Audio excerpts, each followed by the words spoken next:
Rough burlap scratches against Milo's cheek.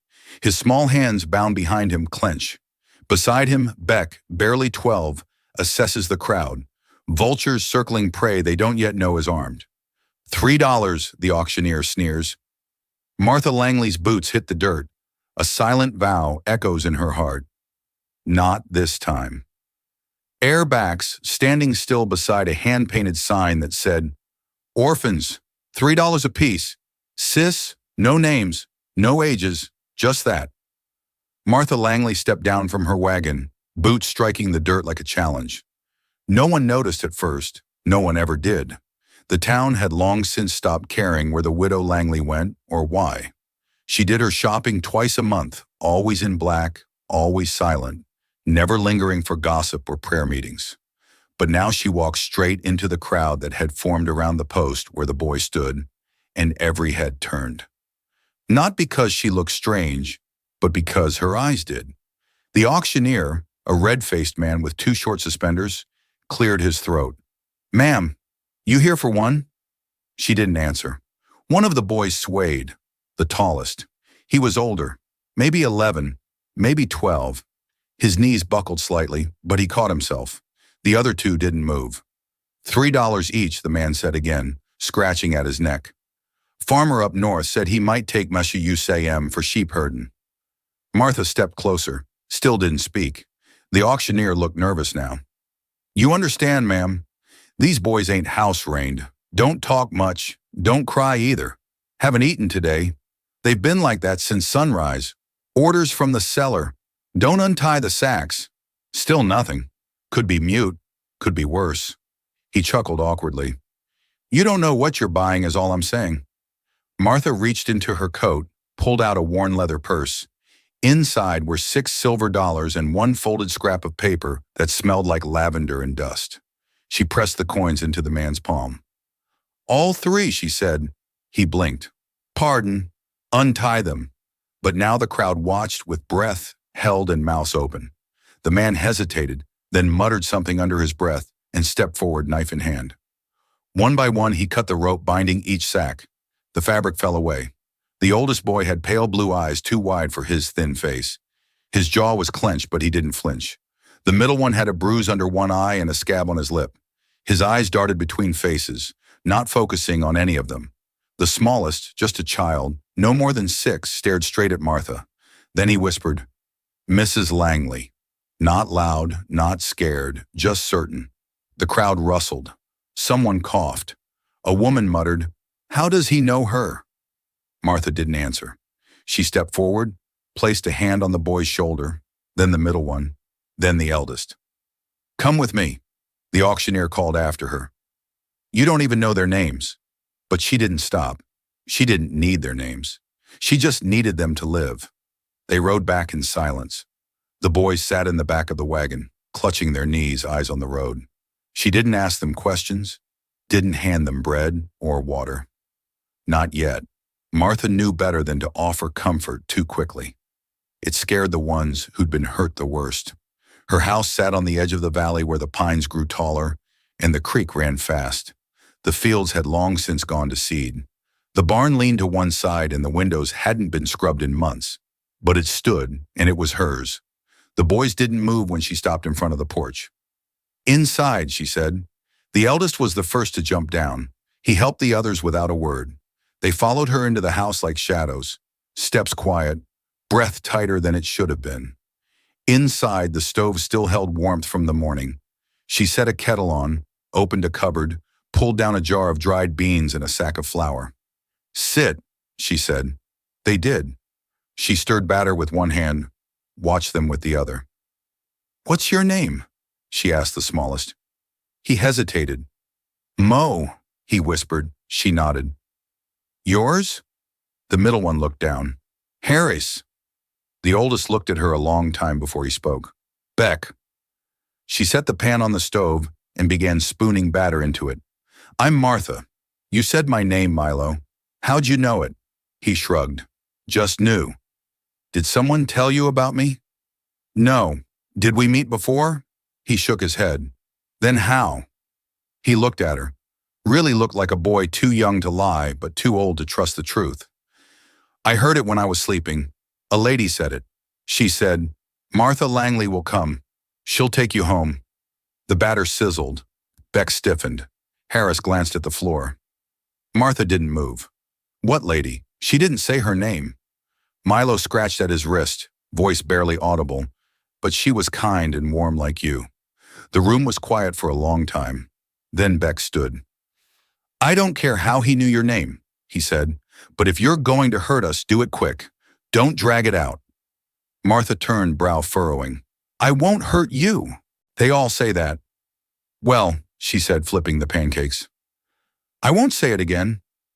She fed them. They ate like wolves. No conversation, no laughter, just the scrape of forks and the clink of mugs. When the plates were empty, she brought out blankets, laid them near the hearth. You sleep here tonight. Clean clothes are in the chest. If you run, I won't come after you, but I'll leave the lantern on until morning. She turned, stepped toward the stairs. Then she stopped. Tomorrow, she said softly, we'll talk about what happens next. But they didn't sleep, and neither did she, because what Milo said replayed in her mind over and over, words she'd never told anyone, not even the Lord. Not even when she was on her knee beside her husband's grave. Let someone need me again, she'd whispered into the soil. Let someone say my name. And now a boy had. And 3 lives, maybe 4, were about to change forever. Morning came without ceremony. The clouds held gray over the Langley house as though the sky itself had stayed up watching. Martha had barely closed her eyes, but the moment the rooster crowed, half-hearted and distant, she was already dressed, already downstairs, already starting the fire again. The boys hadn't moved much. Milo was curled under the blanket nearest the hearth, a thumb pressed gently against his bottom lip. Not quite sucking it, just holding it like something to keep the silence company. Harris was lying rigid on his back, hands clenched over his chest like a boy expecting to be dragged out by his collar. Beck sat upright in the farthest corner, knees tucked to his chest, head up, watching the door, watching her. None of them spoke. Martha poured water from the kettle into a basin, rolled up her sleeves, and started mixing soap. She didn't ask who was hungry. She knew they were. Didn't ask who was dirty. That much was obvious, too. She didn't crowd them, not yet. But when she set a stack of folded shirts and woolen trousers on the bench beside the stove, her voice was calm and firm. You can wash in the barn. There's privacy there. Towels are in the red box. Beck, you go first, then Harris. Milo, you're last.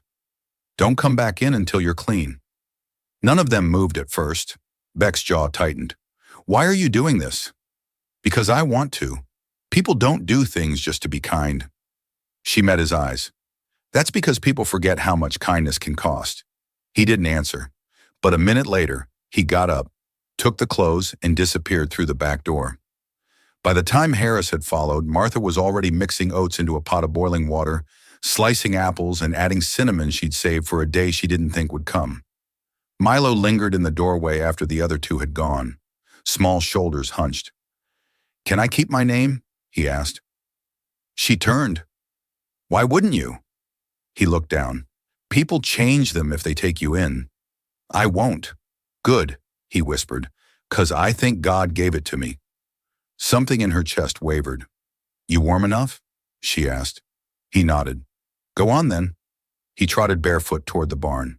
The sky lightened as they bathed and changed. Beck was the last to return, hair still damp, shirt too big, but clean. He didn't sit, just stood at the table like he was waiting for orders. I'll do chores, he said. You don't need to. I want to. That changed things. Martha led him outside, showed him the tool shed, the old chicken coop, the vegetable patch that hadn't seen a spade in months. Beck didn't ask questions, just nodded and got to work. She sent Harris to stack firewood. Milo followed her through the house, helping her fold linens and collect dishes. It wasn't a perfect day. There were awkward silences, sudden flinches. Milo dropped a plate when she spoke too sharply about the mud on his boots. Harris wouldn't meet her eyes. Beck didn't come in for lunch, but by the time the sun had dipped past the ridge, there was warmth in the house that hadn't been there in years.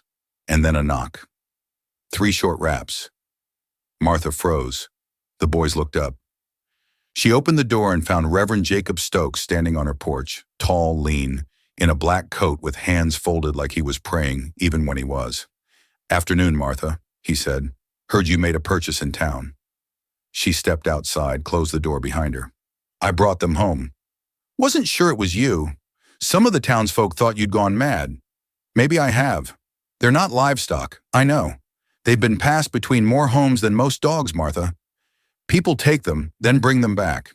That one boy, Beck, he broke a man's nose with a horseshoe. He won't be breaking mine."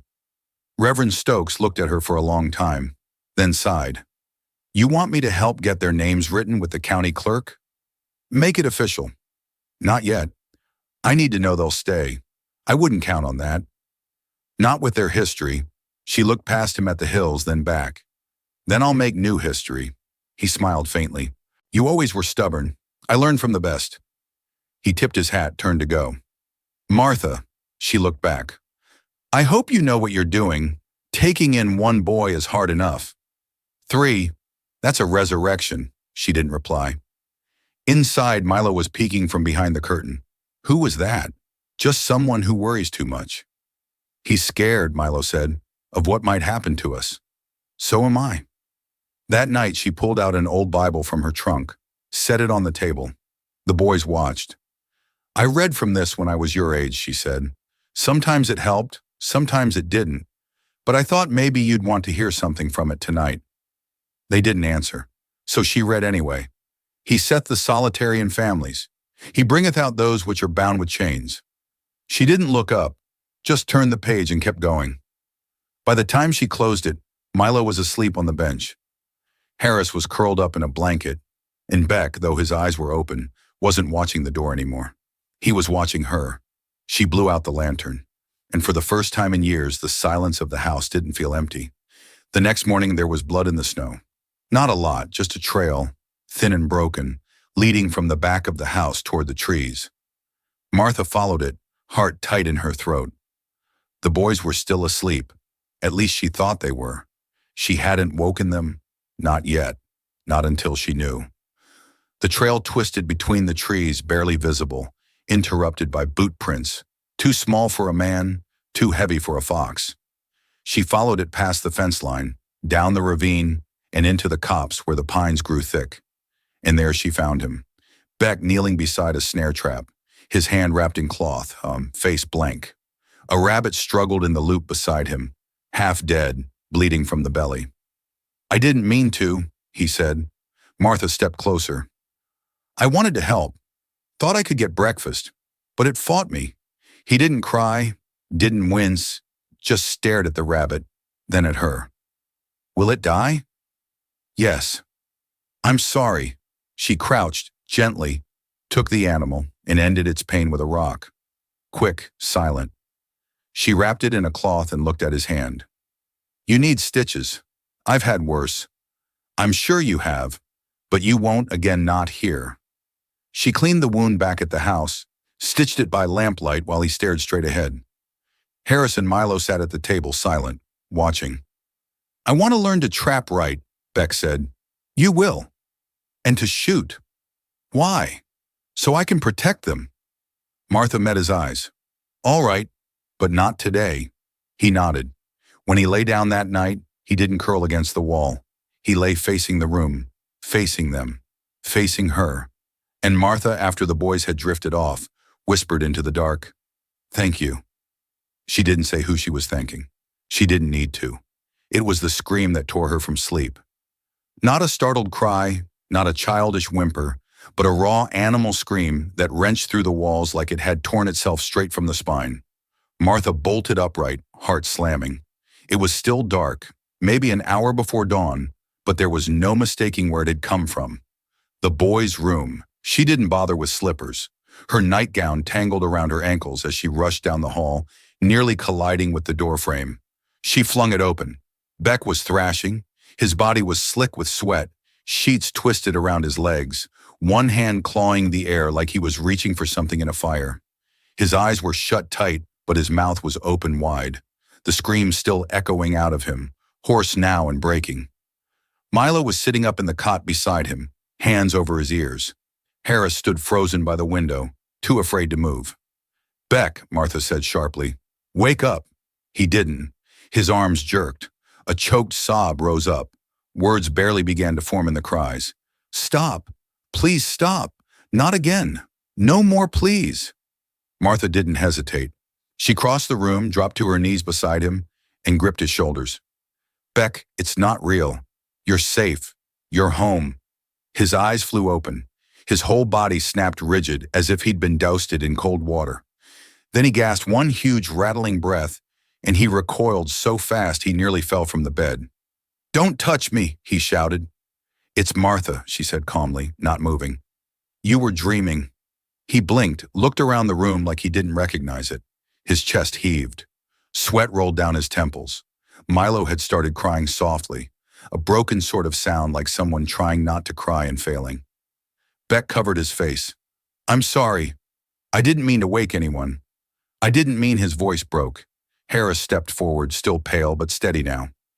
"He does this sometimes," he said. "Not always this bad, but sometimes." "Should I go sleep in the barn?" Beck asked. "I'll be quiet. I swear I'll be quiet."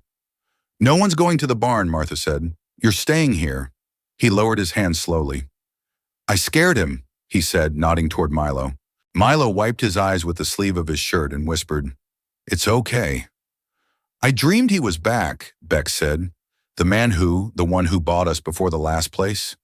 I don't remember his name, just his boots. He always smelled like rope. I thought I was back there." Martha felt her throat tighten. "You're not. I know. You're not." He nodded a little slower this time. They all sat in silence for a while, the only sound the wind outside scratching at the roof. Eventually she spoke. "We'll make tea now," Harris asked. "It helps," Martha said, rising. "It helps remind us where we really are." They followed her, silent as shadows. In the kitchen, she lit the lantern, boiled water, and let each boy choose his own mug. Milo picked one with blue flowers. Harris chose the plain gray one. Beck didn't choose until she held one out herself, an old tin cup with a dent in the rim. He took it without a word. They sat at the table, sipping slowly. Beck's hand still trembled, but his breathing eased. "Are nightmares like memories?" Milo asked, barely above a whisper. "They're what memories do when you try to forget them too fast," Martha said. That seemed to make sense to all of them, though no one said anything after. They stayed at the table till dawn. None of them returned to sleep. But when the rooster crowed again, it sounded less lonely. Later that morning, Martha handed Beck an axe. He stared at it. "You want me to chop wood?" "I want you to do something that makes your arms tired and your mind quiet," she said. "But you're not touching that pile until I show you how. You nick that blade, and I'll have you sharpening it till Easter." He nodded. It was a slow process. Beck was strong, but unused to proper tools.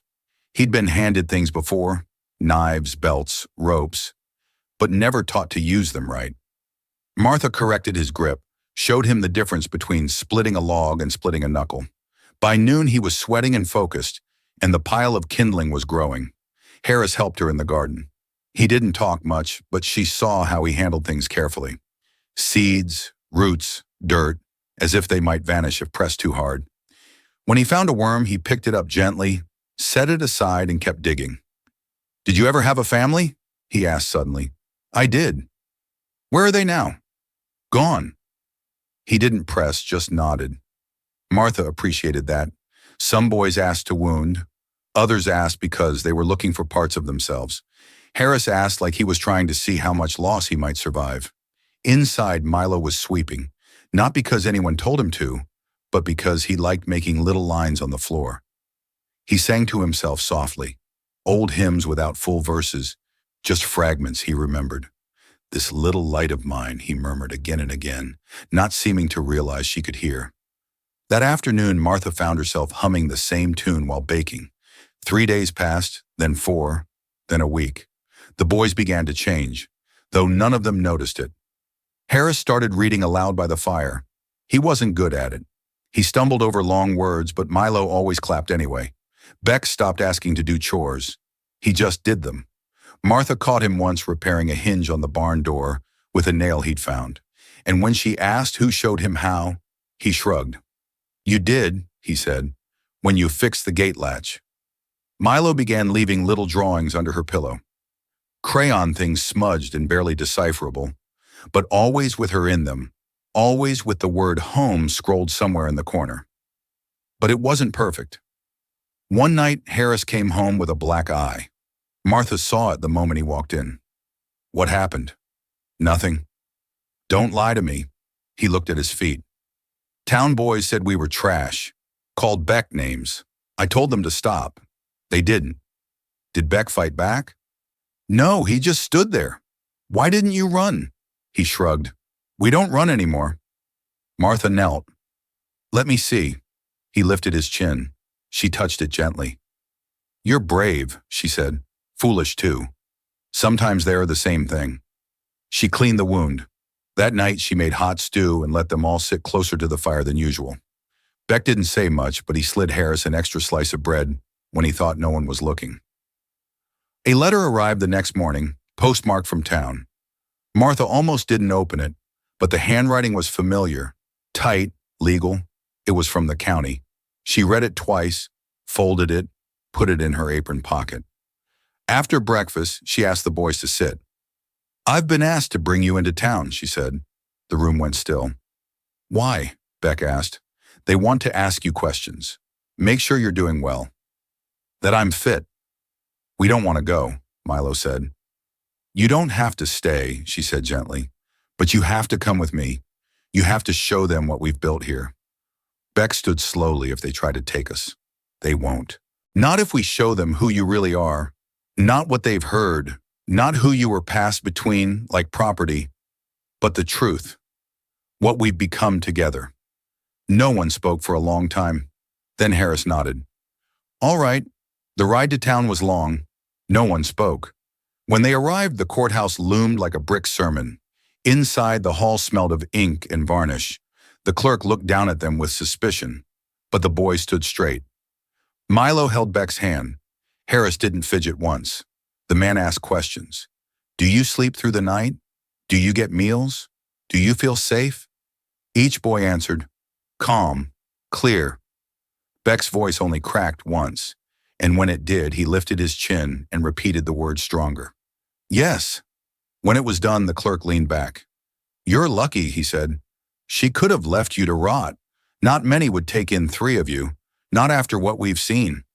She didn't take us in, Beck said. The man blinked. She did.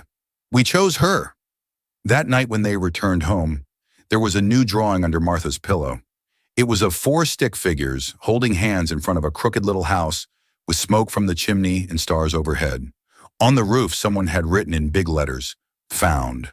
And for the first time since burying her husband, Martha cried. She didn't do it in secret. She didn't hide her face. She sat at the table and wept. The boys didn't ask why. They just stayed with her. The first snow came early. It blew and quiet, thin at first, like lace pulled across the mountains. But by morning, the hills had vanished behind a blanket of white, and the sky hung low and gray. Martha stood on the porch in her shawl, breath rising in little clouds, watching the wind weave itself through the trees. Inside, the boys were bundled by the stove, sharing a single wool blanket between them like it was treasure. Milo had never seen snow before. He sat closest to the window, his mouth open in wonder, leaving little foggy patches on the glass. Is it cold? He asked. Freezing, Beck said without looking up. Can I touch it? You can touch it all you want, but don't go out there without boots or your toes will snap off like brittle twigs. Milo laughed but didn't move. Beck had a way of teasing that always walked the line between serious and ridiculous. And Milo was still too young to know when he was being warned or played. Martha smiled and turned back inside. Breakfast, she called. Hot biscuits, but only if you set the table right. His rose first, always the responsible one. Beck followed, stretching his long arms. Milo scampered to his place, his head still swiving to the window, trying to catch every flake before it hit the ground. They ate in a silence that had stopped being uncomfortable weeks ago. It was a silence of understanding now, of warmth and chewing, and eyes meeting over mugs of tea. Martha found herself watching them longer than she meant to. Why are you looking at us like that? Beck asked, a biscuit halfway to his mouth. "I'm just proud," she said, her voice quieter than she intended. The boys paused. It was Milo who reached out and took her hand. He didn't say anything, just held it. That afternoon they built a snowman, not because anyone told them to, but because Milo insisted they had to try. "He needs arms," Milo said, circling the lumpy figure, "and a hat." "Give him yours," Beck teased. "No way, my ears will freeze off. You're the one who wanted to build a snowman." "I didn't say he needed to hear anything," Milo said smartly, and Beck burst out laughing. Harris came out with a couple sticks and an old tin lid for a hat. Martha watched from the porch, a mug of tea in her hands, the sound of laughter and boots crunching in snow swirling around her like the best kind of music. It had been a long, long time since she'd heard children laugh in the yard, since her husband's voice had joined them, since she'd let herself imagine the sound returning. But now it had, and it wasn't just noise. It was life. By sundown, the sky burned gold over the white hills, and the boys came in soaked to the bone, but beaming. She made stew, and they peeled off their wet clothes, hanging them by the fire like old rags, steam rising from the boots. Milo curled up in one of her old shawls. Beck brought out a deck of cards. "Who wants to lose tonight?" he challenged. "You always cheat," Harris said. "You just always lose." "Same thing." They played 3 games, then fell asleep right there on the floor in a tangle of arms and limbs, the way only brothers, real or chosen, could. Martha didn't wake them. She draped another blanket over the pile of boys and sat beside the stove until the coals turned red and low. The wind howled outside, but the cabin held tight. The trouble came 5 days later. Martha had gone into town alone. Supplies were low, and the boys were busy patching the hen coop after a raccoon tore through it in the night. It was supposed to be a short trip, but when she reached the general store, something was off. The man behind the counter, Gerald Wash, stopped stacking flour and looked up. He was never friendly, but today he looked uneasy. "Something wrong?" Martha asked. He scratched his neck, heard a writer came in asking questions about the boys. Her hands went still on the counter. "What kind of questions?" "The kind you don't want strangers asking. Said he had papers, said he was family." Martha felt her gut tighten. "What name?" "Didn't give one. Rode off before anyone could stop him. But he headed east toward your place. She left the supplies, didn't even pack them up. She rode harder than she had in years, her old mare kicking up snow and slush as they tore down the road, her breath fogging in the cold, her heart pounding louder than hooves. When she crested the last hill, the cabin came into view and a horse was tied outside. A dark horse, saddlebags heavy with something she couldn't see. The boys were still inside. She jumped down and ran. The door was open. Inside, the boys stood in a row, silent, back stiff. In front of them, a man in a dark coat, tall, pale, a mustache that curled at the edges like a villain from a dime novel. He held a folder in one hand and in the other something worse. A sag, the same kind the boys had worn when she first saw them. "Step away from them," Martha said. The man turned slowly. "You must be the widow. You must be lost." "I'm not. I've come for what's mine. They're not yours." He opened the folder. "Ward transfer papers signed by Judge Hammond, 2 counties over. I paid good money. You paid for flesh, not for family." He tilted his head. "That's a pretty word for stolen property." "You say that again?" Beck said, voice shaking. "And I'll knock your teeth out." The man laughed. "You think you can fight me, boy? I already did." "You're a feral dog," the man said, stepping forward. "You and your little mutts." "Then we bite," Harris said, stepping beside Beck. Milo clung to Martha's side. The man reached into his coat. Martha moved first. The rifle from the mantel was already in her hands. She raised it, eyes steady. "Try it." He froze. "You think Iowa?" she asked. "I think you're scared." "I am," she said. "But that do mean I won't pull the trigger." The man's hand hovered. Then slowly he lowered it. "You'll pay for this," he said. "They always find out, always." "They already did," she said, "and they left them with me." He backed to the door, tied the sack to his saddle, and rode off. She didn't lower the rifle until the sound of hooves vanished completely. That night, none of them slept. They sat by the fire, huddled close, the warmth doing little to settle the tremble that lingered in Milo's hands or the hard set of Beck's jaw. "They'll come back," Beck said. Martha nodded. "Maybe, but we'll be ready. Next time we fight." "No," she said. "Next time we stay together." "They think we're weak," Harris said. "Then let them think it," she replied. "It's easier to surprise them that way." Beck gave a dry laugh.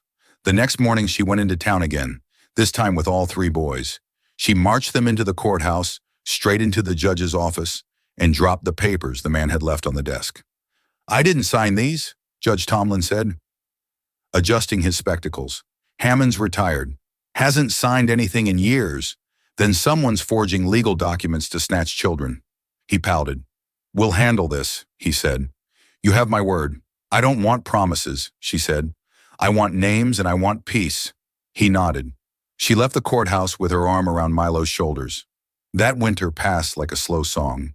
The days short, the nights long, but filled with the kind of quiet routine that made life bearable.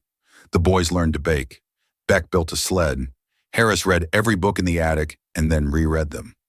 Milo started learning to write. His first word wasn't cat or dog, it was Martha. He left it written in chalk on the cabin wall. When she saw it, she cried again. Not loudly, not for long, but real tears. By the time spring came, they had planted a new garden. By summer, it was growing strong, and the boys, each in their own way, had learned how to grow with it.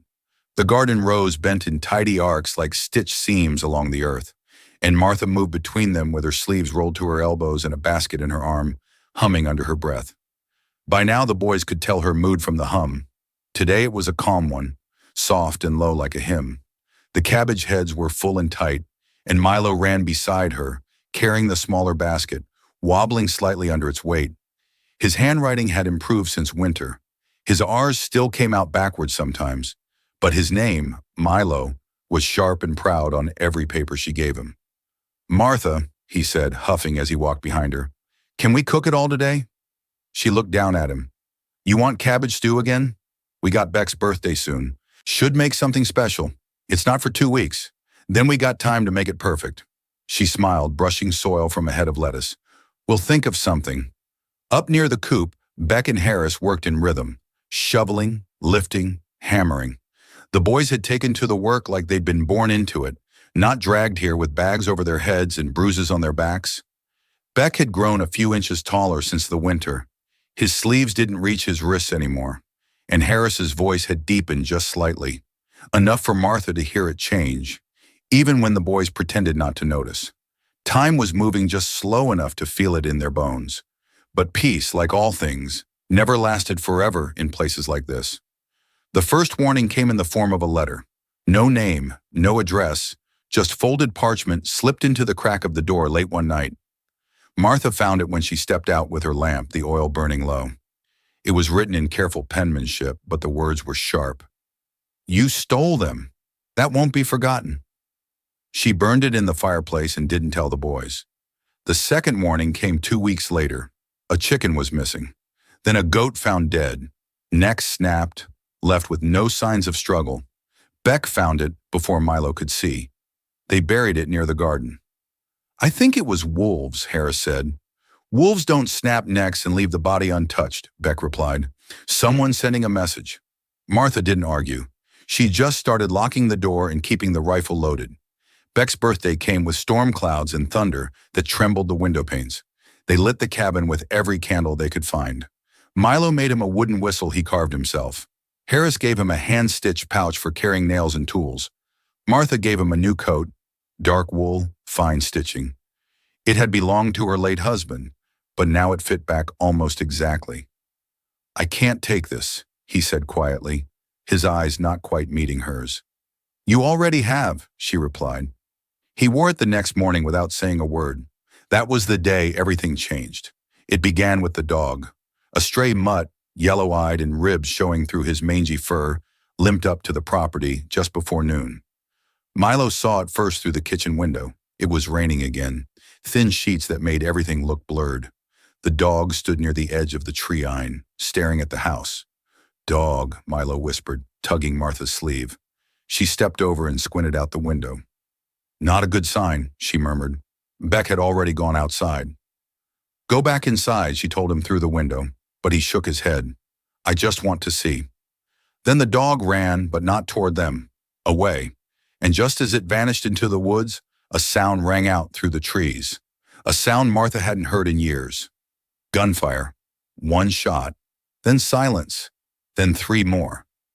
Beck dropped flat to the ground. Harris pulled Milo from the window. Martha didn't move. Her heart pounded loud in her ears, but her body had gone still. She knew that rhythm. A warning shot, then a real one. Then two to prove it wasn't an accident. Someone was watching and they were closing in. They didn't sleep that night. Martha made the boys stay in the kitchen away from the windows. They ate cold bread and beans. Beck kept the rifle on his lap the whole time, jaw tight, eyes flicking to every corner. He'd grown fast since winter, but that night he looked older than any boy his age should have. Do you think they'll come in the dark? Harris asked. No, Martha said.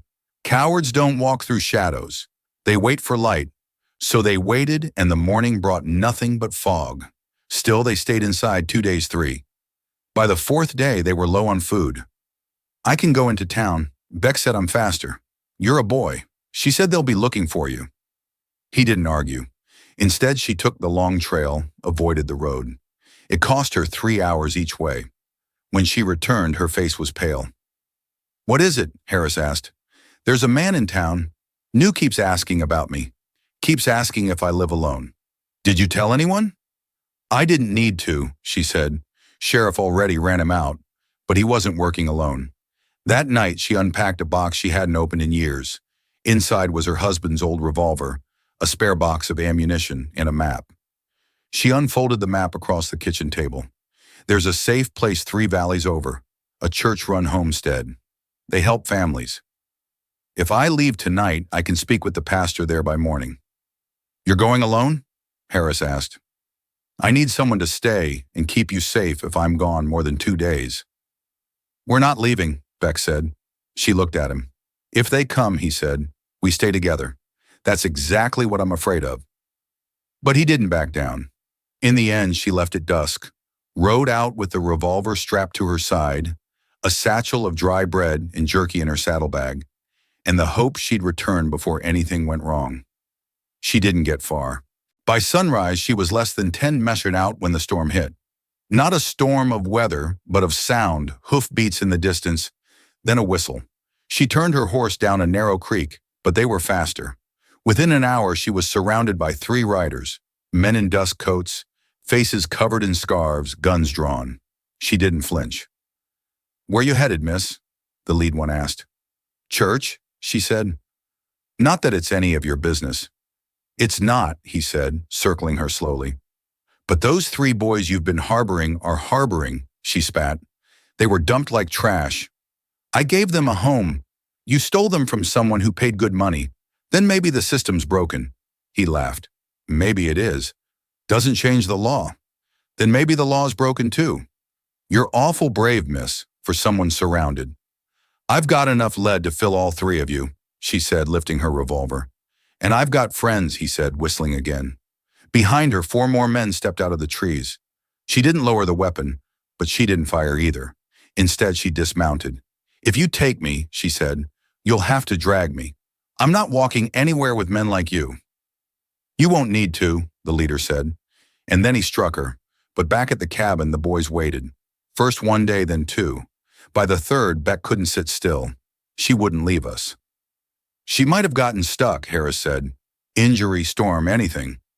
Beck shook his head. Something happened. He opened the box she left behind. The 2nd revolver. A map. The names of the church folks she meant to see. We go after her, he said. We can't leave, Milo. Milo looked up. I'm coming. You're not strong enough. I don't care. She's my mom. That stopped them both. In all the time they'd been there, none of them had dared say it aloud. But there it was. Truth on a 7-year-old's lips. They packed the next morning, left the garden behind, left the chickens, left everything they'd built except what they could carry. They followed the trail she said she'd take, and what they found at the halfway mark made Beck fall to his knees. Her horse shot through the chest. No sign of her, just a trail of blood barely visible in the dirt leading east. Away from town, away from the church, into the hills where men took people when they didn't want them found. Beck rose, eyes filled with fire. He turned to Harris. "We're bringing her home." They moved before sunrise, hugging the tree where fog sat thick like breath held too long. Beck led Map tucked under one arm and revolver holstered at his hip. A weapon that looked too large for a boy not yet 16, though he carried it like it belonged to him. Harris took the rear, checking over his shoulder every dozen steps, every twig crackling beneath their boots, drawing a glance. Milo walked between them, his strides small but sure, fists balled at his sides. The crude wooden slingshot strapped across his chest, more for confidence than use. He hadn't spoken since they found the horse, but he hadn't cried either, not one tear. He'd simply looked at the blood in the mud, nodded once and said, "She's alive." They believed him, because believing otherwise wasn't an option. The hills were cruel. Vines and thorns clawed at their legs, and the air turned thin the higher they climbed. Harris found a boot print in the soft earth, small, narrow, with a drag mark behind it. A woman's step, weak but recent.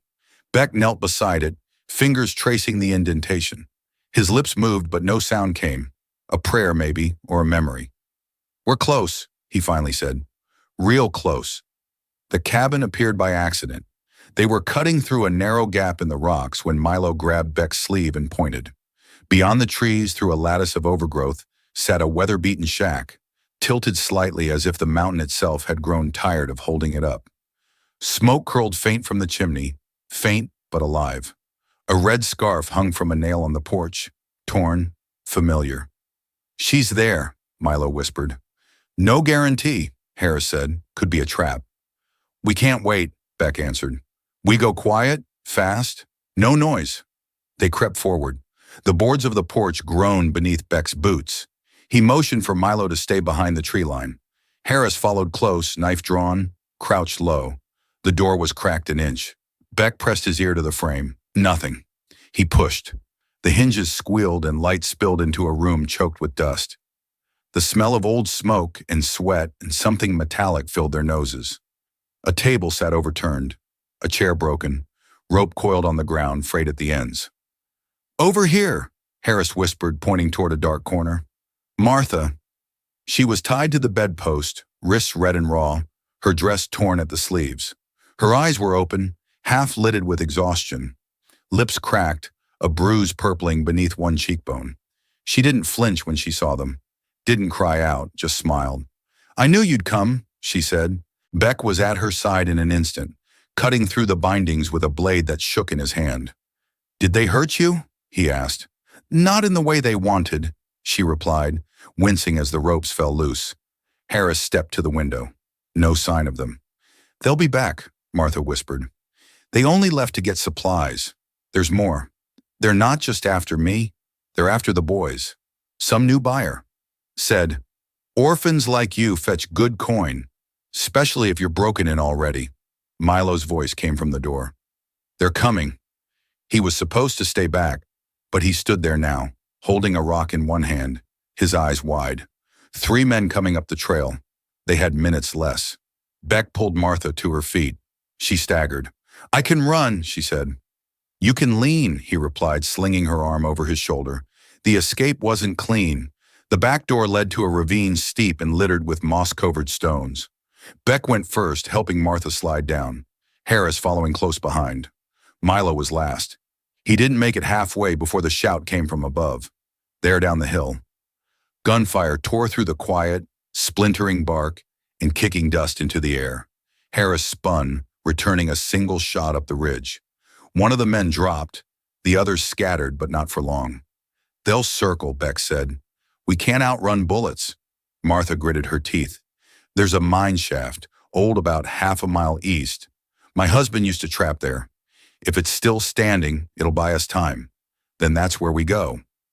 They ran. The path was rough. The rain had loosened the earth, turning it to slick clay. Twice Milo slipped, each time hauled up by Harris's grip. Beck moved like a shadow, Martha leaning heavier with each step, her breath coming in short bursts.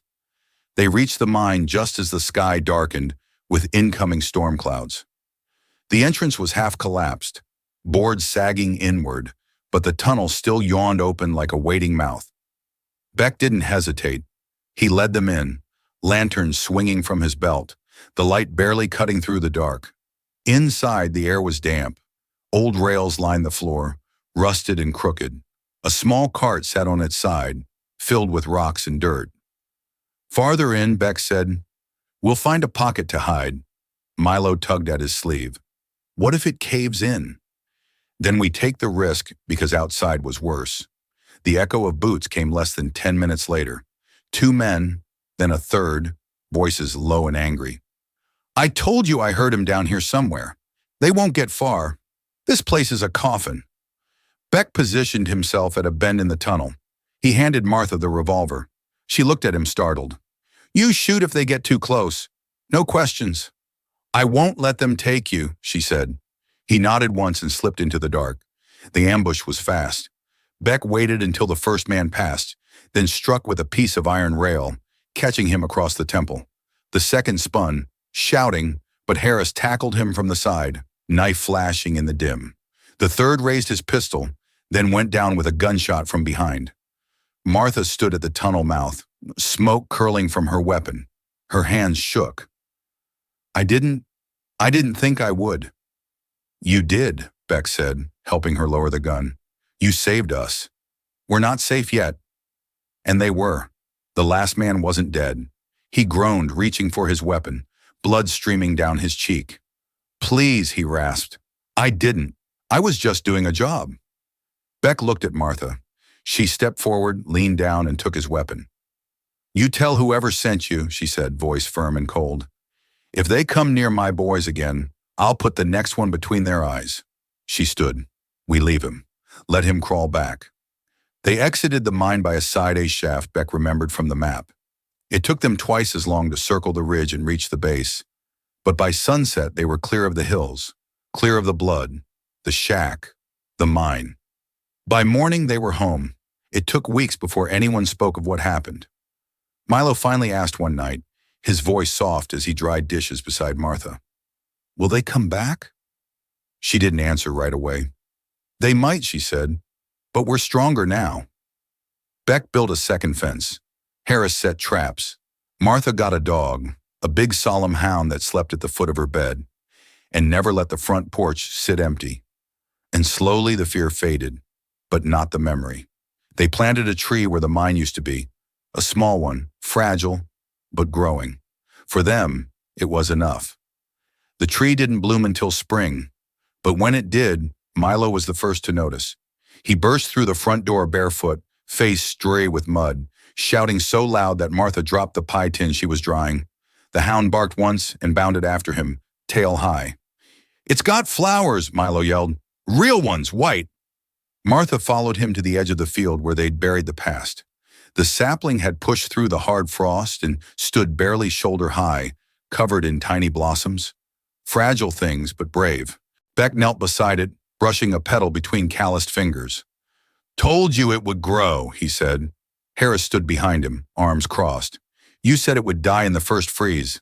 "Shut up," Martha laughed.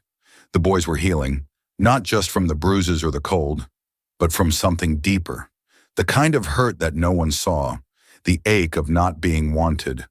But even peace has a price. That night someone knocked on the door. It wasn't gentle. 3 hard pounds, then silence. Beck was up first, hand on the revolver. Harris moved to the window, peeling back the curtain just an inch. "Ryder," he whispered. "Alone, horse looks unnerved." Martha stepped into the hallway. "Let me open it." "Martha, he's not here to hurt us." She said it with the certainty of a mother who knew things without needing proof. She opened the door. The writer wasn't a man at all. He was a boy barely older than Beck, hat too large for his head, boots worn to the soles. His eyes were red-rimmed, and he swayed in the saddle like he hadn't slept in days. A telegram was crumpled in his hand. "You Martha Boone?" he asked. "I am." He passed her the slip of paper. Came urgent, said, "If I didn't ride straight, the kids might die." Her blood ran cold. She took the telegram and unfolded it with trembling hands. 3 boys taken. Southbound wagon crossed river, headed for auction. Need help. C. She didn't need to ask who C was. The boys, especially Harris, had kept quiet about the network they'd once been entangled in. The broken pipeline that shuffled orphans across counties, parading them as farm help or church hands, only to sell them to the highest bidder.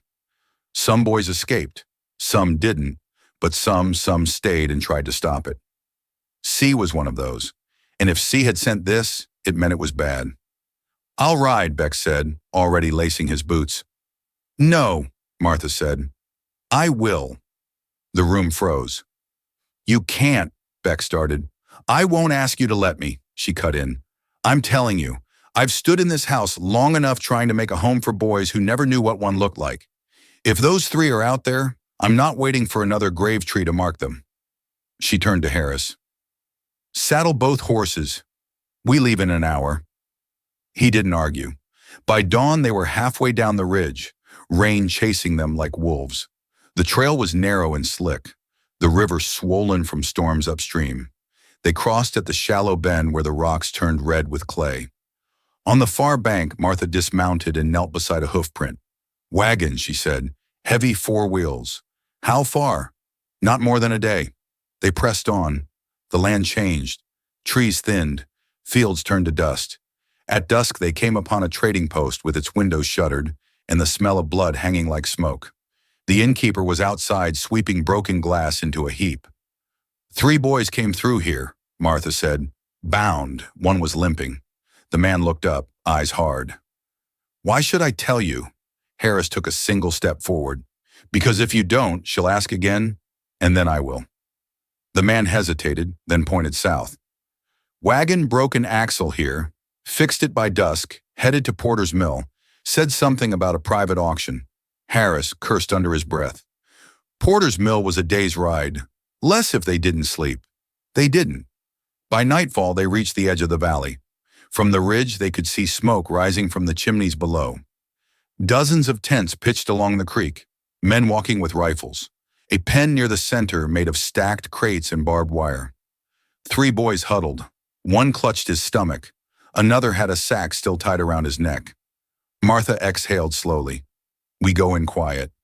"No," Harris said. "We go in loud." He opened his coat to reveal a stick of dynamite. "You've been carrying that," Martha hissed, "only for the right cause, and now is." He looked down the hill. "Now's the time." They waited until midnight. Martha moved first, slipping through the dark toward the crates. She didn't run, didn't crouch, just walked steady as if she belonged. A woman in a world of men, daring them to stop her. None did. The boys saw her and blinked. 2 days to speak. One reached out. She pressed a finger to her lips. Then she cut the wire. Harris struck the fuse from behind a barrel. Flame catching the cord just as Beck sent the horse into a charge from the opposite end of camp. The explosion wasn't large, but it was loud. It scattered the tents, sent guards scrambling, gave Martha the opening she needed to pull the boys from the crate and run. They didn't look back. They rode through the night. No one followed, or if they did, they never caught up.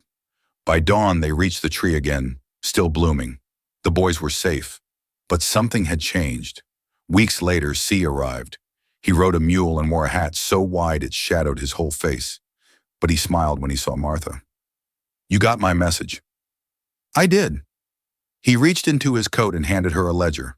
Names, ages, destinations. "Still more out there," he said. "Too many." She didn't look away. "Then we keep going. You and the boys. Me and whoever wants to help." She nodded once. "Welcome to the fight." That night, Beck sat on the porch, lantern in his lap. Milo curled asleep against the dog, and Harris leaned against the rail, carving something from a scrap of pine. "You ever think we'll stop running?" Beck asked. Martha came outside, the newest boy, Jonas, tucked beneath her arm. "No," she said, "but maybe we'll make a place where others don't have to." Jonas looked up at her, then at Beck. "Are you my new family?" Martha didn't hesitate. "We're your real one." And in the distance, lightning rolled across the hills. But for once, no one was afraid of the storm. The storm rolled in with a low grumble just past midnight. The rain didn't come all at once. It crept in slow, whispering against the windows like an old voice returning to a house it once knew. The boys didn't wake. Not even Milo, who usually stirred at the slightest creak of the roof. They were too tired, too full, and for the first time in years, too safe to flinch. Martha sat by the hearth, her hands wrapped around a mug of coffee gone cold. Beck slept near the fireplace, a book still open on his lap. Harris leaned against the doorframe, his eyes watching the trees shift in the wind. No one spoke for a long time. There was nothing that needed saying. The fire crackled low. Outside, the field swayed with the rhythm of the downpour. It was the kind of storm that cleared the air. Not one that brought fear, but one that swept out the ghosts. Martha finally set her mug down and looked toward the bedroom where the newest boys were sleeping. Jonas, Polly, Ben. Ben had been the last one rescued, the smallest. He still cried in his sleep sometimes, though he tried to hide it. But earlier that evening, he'd handed her a piece of torn paper with something scrolled in charcoal. Muhammad. That was all it said. No one had told him to write it. No one had even said the word aloud in days, but somehow he'd known. Martha kept it folded in her apron now, close to her heart. "They're healing," she whispered. Harris nodded. "So are we." Outside, the wind shifted, bringing with it the scent of river mud and wildflowers, both lingering signs that spring was digging its heels in. New life pushing through old dirt. A week passed, then two. The house, once too quiet, now buzzed with sound. Laughter, bickering, singing off key. Beck had started teaching the younger ones how to fish, though Milo swore the worms made him gag. Harris was carving each boy his own wooden toy. He claimed it was a gift, just something to keep your hands busy, but the care in every smooth edge said otherwise. Martha tended the garden. She added more rows this year. More mouths meant more to grow. Jonas liked to help her, not because he enjoyed the work, but because it gave him a reason to be near her. Every so often he'd glance up from his digging and ask a question that didn't sound like a question at all. "You think I'll get taller? A family?" Beck read the letter twice. "You going to say yes?" Martha looked out the window where the boys were chasing fireflies in the yard. "I already did." But years later, the tree still stood. Taller now, thick with leaves. Under it, a small marker had been set, for the ones who never made it and the ones who did. The house had grown too. Bigger walls, more windows, laughter spilling out from every room, children of all ages. Some arrived with bruises, some with silence, but none stayed that way for long. Martha never turned anyone away, and in time people began calling the house by another name, the Boone Light, because that's what it became. A light for the boys who were buried in cages and crates in silence. For the ones told they weren't worth keeping. For the ones digging their own graves until someone reached out and said, "You don't have to." And for a quiet widowed woman who once lost everything and then gave everything to give them life.